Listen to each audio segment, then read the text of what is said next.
Well, I have been to St. Petersburg before, once in high school. So I've had the experience of going to a different country in a different city, because previously I thought all cities looked like Chicago because that's the only city I had been in, and it kind of looked like, Akron or Cincinnati. But if you go to a city in Eastern Europe, it's nothing like you would have imagined.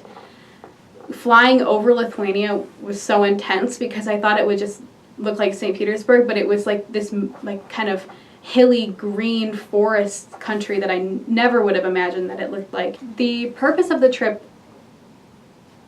as a trip, was to go to Lithuania to present in Vilnius at a Havenkurs conference. It was for young researchers, which at the time I thought meant students, but it actually meant in the process of your PhD. So 3 of us from Miami, myself, my friend Olivia, and my friend Ashlyn, went to present our papers that we had written for classes throughout the year as a final part of the program, just to get the practice of presenting and get feedback from all these incredible PhD students who were presenting.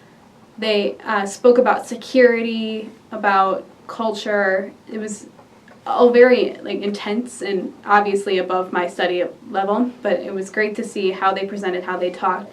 Dr. Neringa Klumbitia offered it up to Miami students, and she arranged for us to be taking Russian language classes at Vilnius University. We stayed with host families. I stayed with an incredible woman named Rasa, who is in her late 60s, and she had lived through both Nazi and Soviet occupations of Lithuania, so she had incredible stories to tell.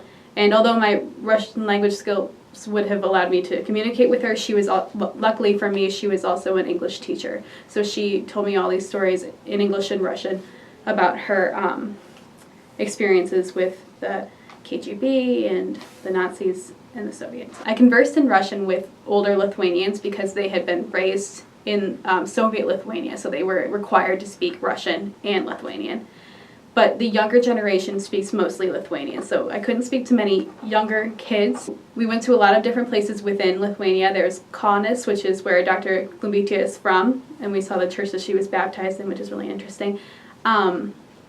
We went to Neringa, which is a foresty area off of a beach on Kaliningrad, which is shared between Lithuania and Russia. We went to Latvia, which is the country directly above Lithuania, and we went to the capital city, Riga, and there's a part of the city that is still as it was. It's like the old part of the city, which is really interesting to walk around and see what parts were touched by the wars, what parts weren't. It was just a beautiful city. There's just a lot that I didn't know about Lithuania that really surprised me. The beauty of the culture, these enormous churches, it's just really beautiful. There's some things that we don't have in America that are just strikingly beautiful, and you can't even imagine.